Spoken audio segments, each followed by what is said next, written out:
इसी बीच रुक कर लेते हैं एक बड़ी खबर की ओर। एक बड़ी खबर सामने आ रही है। फतेहाबाद में लगातार हो रही बारिश से किसानों की चिंता बढ़ी।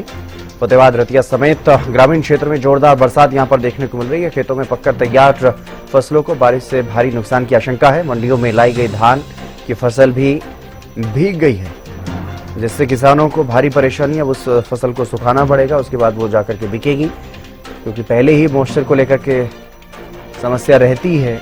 किसान की धान मंडियों में पहुंच जाती है, लेकिन मॉइस्चर की वजह से नहीं बिक पाती है। और अब ऐसे में मौसम बदला, मौसम में नमी और जिस तरह से तेज बरसात हो रही है, उससे और भी परेशानी।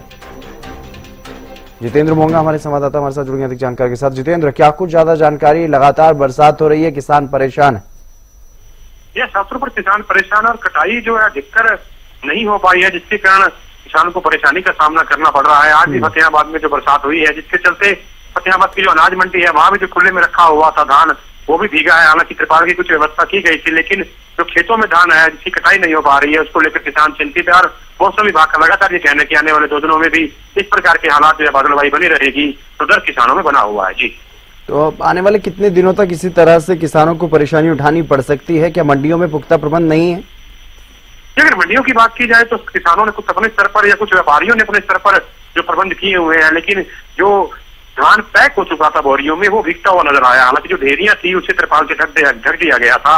और फतेहाबाद में भी लगभग 2 घंटे तक ये बरसात हुई है, जिसके कारण कुछ हद तक जो है मंडी में किसानों का जो धान है भीगता नजर आया है। जी चलिए, बहुत शुक्रिया तमाम जानकारी देने के लिए जितेंद्र। तो लगातार बारिश हो रही है और बारिश की वजह से किसानों को भारी परेशानी का सामना भी करना पड़ रहा है। लगातार बरसात की वजह से फतेहाबाद में भी किसान परेशान।